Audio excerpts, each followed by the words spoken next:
Click subscribe to get daily Manchester United content from passionate Reds, only on All for United.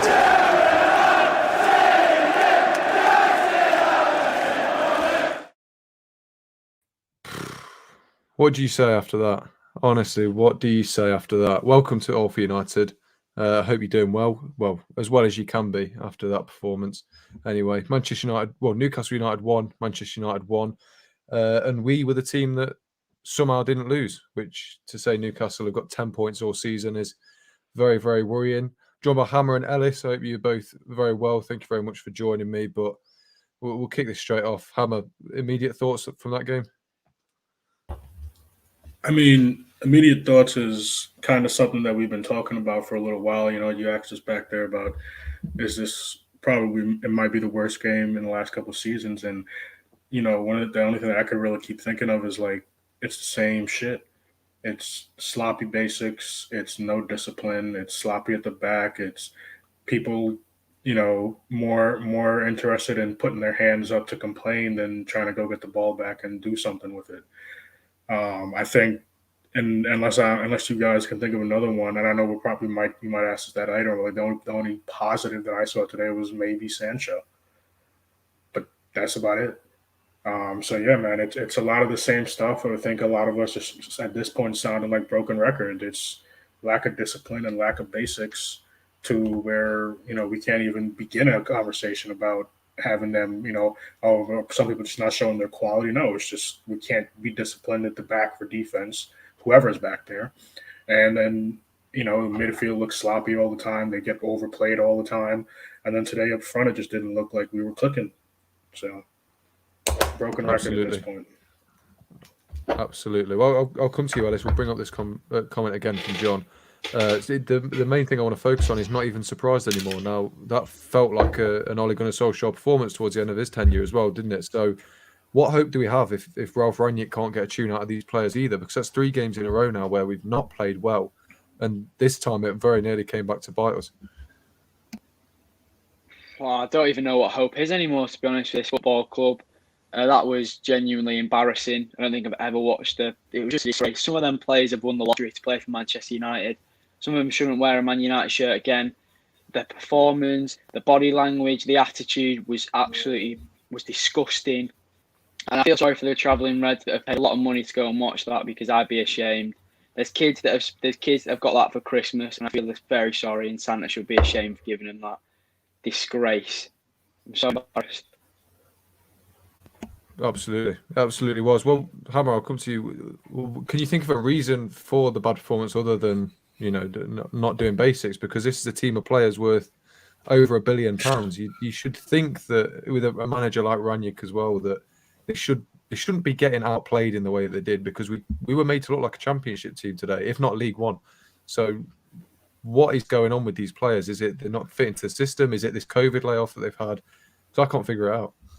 I mean, I don't want to give it to the COVID layoff, right? Because I saw somebody tweet like, you know, that we've only been off for what was it, like 16 days, a couple of weeks or something, and we're looking like we've been off for 6 months, right? It's like, I don't understand. And, you know, De Gea was talking them up in the last few days about how we've been doing in training, right? And like you said, you know, there's been technically, even though I know we had a COVID layoff, but in terms of understanding how and what Rangnick wants from them, you know, they've had these last days off to learn and kind of understand, at least mentally, what he's looking for in terms of how they want them to play, how he wants them to play.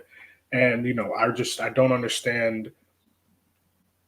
It's getting to a point where it's at sometimes looking like lack of caring for some of these players. And I don't get how you can have a shirt like Manchester United. You guys clearly weren't happy that, you know, Ole has started stagnating. You got the new coach in. At the very least, you should be going 110% in whatever the tactics is that this new coach wants. And like you said, with these group of players, there's a ridiculous amount of talent. There's a ridiculous amount of money put into this team. You know, and I know it's something that we don't like, but if you're at the very least going in how the coach wants, how the manager wants you to do it, how you were supposedly doing it in training, what the talent that we have should result in something, and it definitely should not result in the ridiculous lack of quality that we saw today. And for me, it's just getting to a point where like, I thought this team was closer to completed than I thought, but we're starting to see performances from certain people that maybe they shouldn't even be here. Maybe it isn't closer to completed than we all thought. For a while, everybody's been saying, oh, we just need that holding midfielder. It looks like we need a little bit more than that holding midfielder at times. And that's where we're getting to, at least in my head. Yeah, it looks a lot much more than just a holding midfielder to get us doing the basics right. You look at teams like City and Liverpool who close control, playing the ball around the box, maintaining attacks, and there's just none of that. It doesn't look like these players can string 3 passes between them. It's so frustrating. But we'll talk about individuals, Ellis. Well, I'll start with a positive just so it's not complete negativity. But one positive, which for the team is probably a negative, is the performance of David De Gea yet again. There's been at least 2 games in a row, maybe 3 now, where he's just been outstanding. He has all season, really. And as we know, De Gea plays best when we're defensively a shambles. So talk to me about his performance and what it means for us as a team. It comes back to that old saying, form is temporary and class is permanent. We're seeing that with De Gea's performances this season. Obviously, he had a little bit of a shaky, rocky patch towards the end of last season when we seen Henderson come into the team. But I think we can't fault him today. He kept us in it. Without him, Newcastle could have scored 5 or 6. That saving, what was it, the 89th minute from Almiron, world class. But again, you can't. It's a great performance, but it just speaks volumes when the best player on the pitch was your goalkeeper. That's not really what you want to see, especially from a front foot aggressive Manchester United team, which is what Ralph is trying to build on at Manchester United, and just wasn't working today. And but you can't fault David De Gea. He should keep his head held high. I thought he was fantastic today, as per usual, and we've seen that throughout the season. Yeah, completely agree. You got to feel for Dean Henderson sitting and watching some of the performances that he's putting in at the minute, given his late form at the end of the season. But I'll come to you, Hammer. One other slight positive that we could possibly pick out was Sancho when he came on. At least he looked like he knew how a ball worked and how to use his feet in a correct way. Can we say that was a positive performance? Because I think even he was sort of slightly off. And he's not been his best in a United shirt. Are we starting to see that maybe we're holding him back rather than him just not fitting in? I don't think it's that much in terms of the second part that you said there, like us holding him back. I've seen a lot of people comment that even in God damn it, what's the name of it? Even in the Bundesliga, he had, slow starts at times and he would pick it up, actually kind of around this time. But in terms of some positivity from him, yes, he wasn't, amazing, but the team overall was trash, right? But at least from what I was seeing with him, he was one of the few players, if any other ones on the team, who was able to keep the ball, who was able to make some attacking, strides into a positive way. You were seeing him make those dribbles that people like to see him do. Now, maybe all of it wasn't getting to the way that we would have liked to see, but that's what I meant before earlier when I said like he might have been one of the few positives, right? He was making those dribbling attempts. He was getting past people. He was getting out of those tight areas where everybody else on the team, once that press started getting intense, from Newcastle, they just seemed like they didn't know what to do with the ball. I think at one point we saw Varane get pressed back to the fucking goal line. And I was like, how are you not get rid of the ball by that? I don't understand, right? So like, that's something else. And I saw somebody comment earlier. I don't know if you'll be able to find it again. It might have been a little ways up. When you mentioned before, like, what are you pointing at? One of the other things that I didn't really mention too much was the attitude part of it. There were so many times between complaining and then if you were looking like closely, there were times where it looked like they were just waiting for the ball in a pass. But then Newcastle press, because they're waiting, is on their heels as soon as that ball comes, and they either have to play it back or they lose it, and then Newcastle has the ball again. So it seemed like they were just expecting things to happen, which I don't know how you can have that type of attitude playing in a league like the Premier League. Even, and I'm definitely not about to say Newcastle is great because we all know they've been shit this whole season, but like it's still Premier League stuff, like I watched and I know, James, I know you don't like when I bring up other sports, so I'm not going to go into detail of it. It's just like in any league, in all the sports I've watched, it doesn't matter. Right? There's a reason they're in the Premier League. There's a reason that these players are professional players, you cannot go in there expecting shit to just go your way because they're the worst team in the league on points right now. So that's another thing is I think the attitude was just way off from way too many people. And like I said before, they seemed to care more about throwing their arms up than actually trying to play football. And then just go back to a little bit of positive. That's all I was seeing from Sancho is that he was actually being able to make those dribbles, do something with the ball while nobody else was.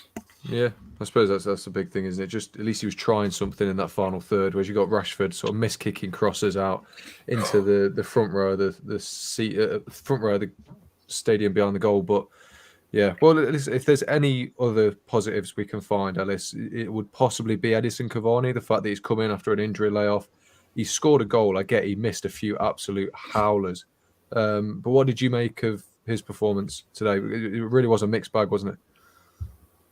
Yeah, it's not his best performance that I've seen in a Manchester United shirt, but he looked bright. He gave us something different when he came on. Ragnick certainly had a plan for him to start with when he came on in the second half, and I thought he was a spark. I thought he's tenacious, and he was getting himself amongst it, making himself a nuisance, and he got rewarded when he got his goal. I thought he can't really do anything. The service wasn't there for him. If we had better service and better end products, then maybe we could have seen a Cavani hat-trick today. But then again, he had chances to score. He didn't take them.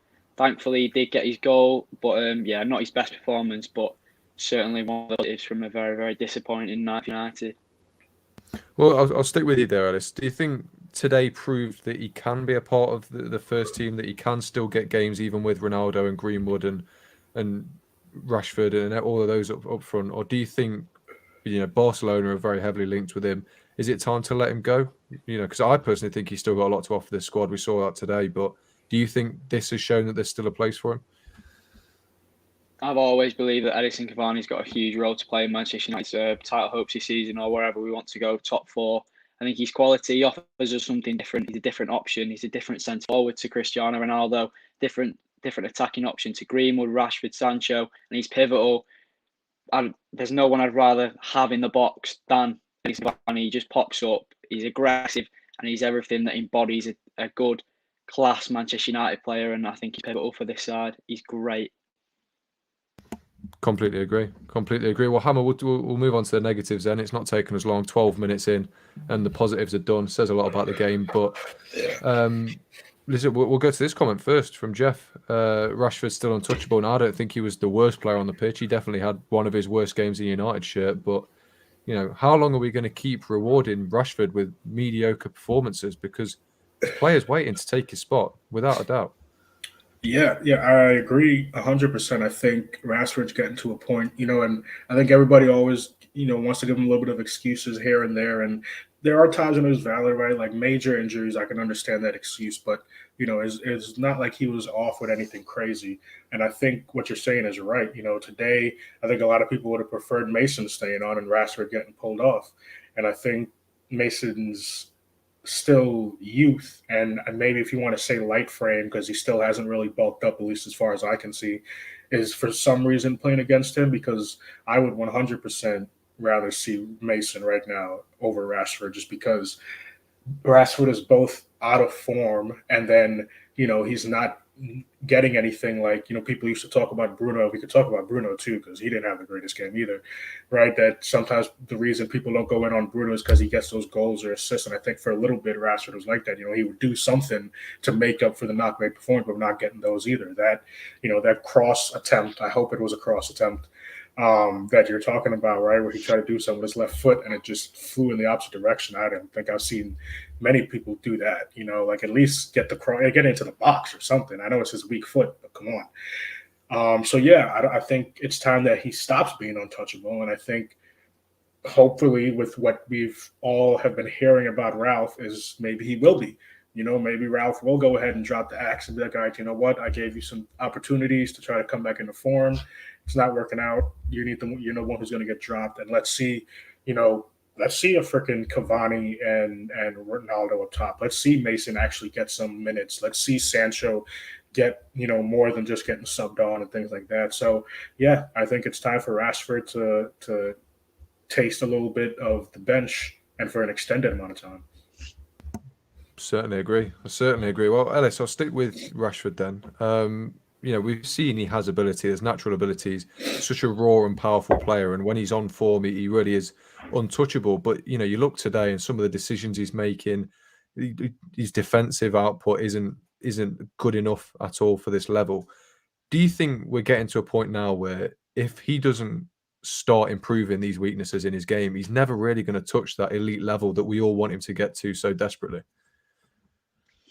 Yeah, I think when Rashford came back from his surgery, everyone was believing that we were going to see a completely different Rashford, a fully fit Rashford that was going to be raring to go. And we've just seen the complete opposite. I think he looks shy of confidence, and we're not seeing. I think his decision making today, you've just put it perfectly there, was shocking. I think some of the decisions that he was making wasn't what was best for the transition, for the attacking fluidity. It just wasn't there. I think we all know his flaws. We all know his decision making is not great. His end product's not fantastic, even though people can say he scored great goals, but you see him, like when he beats him, there's no end product there. Do I think he's got he's naturally gifted, but whether you can take that naturally gifted and keep improving it's a whole different scenario. And I think I agree with Hammer. I think he's got to be on the bench for the next couple of games. He's got to see other options, other systems to try and find out. And it's unfortunately for Ragnick, he's only got to the end of the season, so it'll have to be a quick fix in there to try and get. And we've got another game in 4 days. We've got to have a quick fix. And at the minute, Rashford isn't providing enough for the team, so we're going to have to see a different option in there. Absolutely. It's worrying times, definitely. I think you look at his age as well. He's 23, 24 now. I think he's got a couple more years to sort this out, and then we're going to see the finished article of what he has to offer. And if that's not good enough, then it is really going to be an issue of him not fulfilling his potential at all, isn't it? And yeah, can I just say something too? That's something that you guys are talking about as well. Is that progress, right? I know some people for a while were saying he's young, but he made his debut. What was it, 17, 18, right? He's been at this level for enough time, and I think it's getting to that point of that old saying that what is it? Hard work beats talent when talent doesn't work hard, right? Everybody can see your weaknesses, so I'm sure the coaching staffs that you've been under can see your weaknesses. I'm sure you as a professional can see your weaknesses. And if you aren't putting in the work to change that, to better that, and now it's hindering whatever positives you do have in your game, well, then eventually you're going to get shipped off. You're not. And I think some people are also talking about I saw some people, I don't know if it was in the chat or if it was on Twitter, I can't remember now, but people were like, if this was somebody that we bought who hadn't made the progress that we want to see, he might have been shipped off already. And if that's one of the reasons that he's staying here because he's a United boy and came out the academy, then that's another topic of conversation. But worrying. I think the only saving grace I'll have for him is that we're also not playing very well at all. So I think to expect him to put in the similar performances to what he was when we all fell in love with Marcus Rashford is probably unrealistic. He'd have to really pull it out of the bag. But yeah, he's not doing anything to contribute to making this team better and getting them out of this rut, which is where a lot of the frustration comes from. But we'll stick with the attackers. Another frustrating performance today, which has come up surprisingly a lot in the league, especially, is, well, for me anyway, you guys can disagree by all means, but it's from Cristiano Ronaldo. Now, I understand his reputation precedes him. He's a Manchester United legend without a doubt, but this isn't the first time that we've seen him be very ineffective in a game, lose his head. He probably should have been sent off if Robertson's was a sending off last week. Ellis, I'll come to you. Are we sort of blinded by our loyalty to Ronaldo in terms of not seeing how poorly he's playing at the minute? I won't say, a little bit, but then also no at the same time. Like, Cristiano Ronaldo is Cristiano Ronaldo. It says it on the tin. He's world class, and he'll pop up and he'll score you a winner. Like, the game was set up for Ronaldo scoring, and it just didn't happen. Ronaldo has to play wherever he goes because he's just that sort of player. However, today you could argue he didn't get the service, but I thought he just didn't look at the races today. Like, you could just tell his passes were sloppy, his movement wasn't great. Yeah, he wasn't at the races. Like, yeah. And yeah, real quick, I'll just follow up. And I think what you said, James, was right, but in a different sense, right? When you said his reputation precedes him, right? So, like, yeah, we all know he is a United legend. He's arguably one of, if not the best player to step on the pitch in history. That's a whole, I'm not going to start that conversation. But, right, like, also his reputation precedes him in that this is what you get. All right, like Ella said, he is gonna, and he might have off games, but he is gonna be somebody who's gonna put goals in, and at times he might press, and at times he might give you a little more. But at the end of the day, what he is now is a poacher. He is now someone who you're just looking to get goals, and unfortunately, because his reputation precedes him, sometimes you can't really expect him to be doing all the extra stuff. Yeah, it's certainly a valid point. I think the thing that's frustrated me recently is a little bit of decision making. You see him in the first half. It's a very secluded incident, but that first half where he's trying to volley it first time back across goal on his left from a really weird angle when there's an easy option back out the box. Just stuff like that. I think that it's frustration knowing how good he can be, and just not seeing him perform to that level. But like Rashford, you can't expect too much of him given how we're playing. But listen, we'll move on to other positions. McTominay and Fred, they had a very, very small comeback in the last couple of games, and I think it goes without saying that they weren't good enough today. I don't think we need to waste any breath on their performances. We know their limitations as players. We know that ideally in 3 windows' time, neither of them are going to be in the starting 11. So we can just graze over that. They're stop gaps at the minute in terms of where United need to be. But I'll focus on the fullbacks now.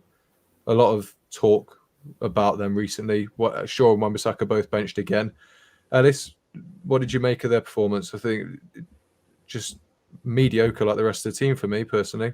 Positives and negatives without a doubt, but definitely didn't set the world alight, especially given who's sat waiting to take the place.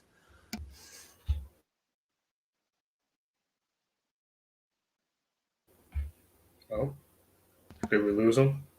Yeah, you go ahead, Hammer. Yeah, yeah, man. I think when it comes to them, we know what their limitations are on defense, and I think at times it was frustrating. Some people were saying that if Wan-Bissaka was in, that goal wouldn't have happened, right? And those type of things. And I think what you said there at the end was important, right? They know that the people who have had these 2 spots for the amount of time that they have, right? In Wan-Bissaka and Shaw, and they're only now starting to get dropped. You two in those positions really need to know that you got to put on better performances than that. And again, like you said, for some of the things, we can't get too much on this game because the overall team wasn't great. But, in terms of what you're trying to do personally as a player, you want to get more playing time. You want to get called up to your national team, all that type of stuff. When you know that the usual starters are sitting in the wings waiting to get their spots back, you got to put in better performances than that. Certainly. Alice, do you agree? Did the fullbacks today do anything to keep them above Shaw and Wan-Bissaka in the pecking order, or were you a bit disappointed with them like the rest of the team?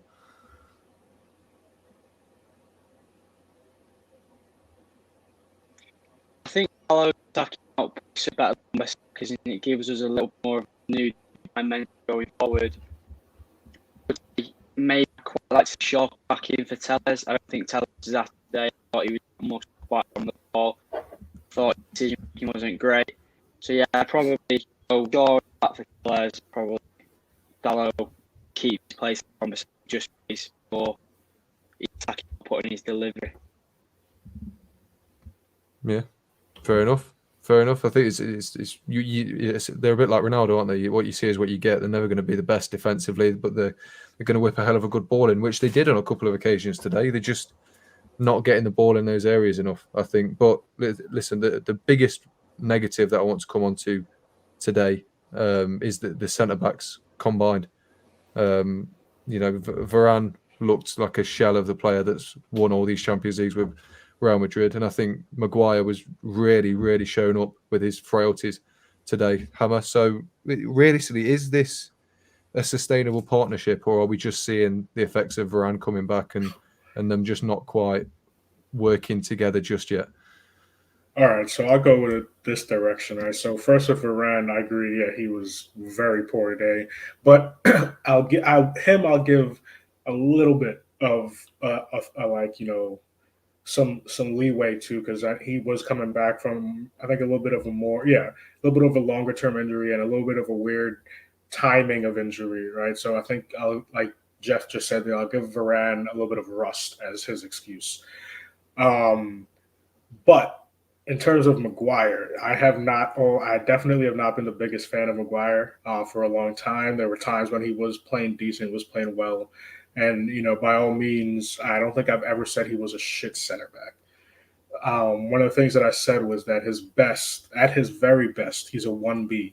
And I was hoping Varane coming in would help some of his massive weaknesses, but it doesn't seem like it is. And I don't, Maguire, his weaknesses in speed, sometimes his weaknesses in decision making, his weaknesses in discipline, it's getting to a point which is ridiculous. And I know people come back to it a lot, and price tag we can't say anything about, but the other issue that I always come back to is him still having the armband, right? Like, he has made so many mistakes, he's made so many issues, and the lack of discipline for me, unfortunately, does also go on his shoulders when it comes to the lack of discipline our defense has had for a long time, and a lot of it has been with him as captain, right? Not just not only are you captain, you're the center back captain. The defense should be the most solid part of the team, but it's been some of the most weakest parts of our team for a while. So, to answer the final thing that you mentioned there in terms of this partnership, if somebody takes the armband off of him, I can see Maguire being somebody who's probably going to be for a loss, but I think his massive weaknesses just are playing too much of a part in the points that we drop, whether it's draws or just straight up losses. And Varane, everybody I think can agree, quality wise, at their best is better than Maguire. And I think at some point Maguire might become a casualty, might get sold, even if it's for a loss, because we paid so much for him. Yeah, it's a difficult one, isn't it? It feels like ever since he's joined, it's been, we need to find the right partner for Maguire. There's a defender in there. Varane on paper is the perfect partner for Maguire. He's got the speed to recover. He's comfortable on the ball. He's got the experience to match Maguire's age as well. They're both similar age. It seemed like a match made in heaven, but it's not quite worked out. So I'll come to you, Alice, if your connection will allow it. We're talking about, it just not quite working out. Maguire's had, a number of partners, and none of them seem to have really stuck. Is it getting to the point now where we're starting to see that maybe it's Maguire that's the problem, and maybe giving him this armband, it was detrimental to us because that makes him undroppable? That he can get away with murder in this team, can't he?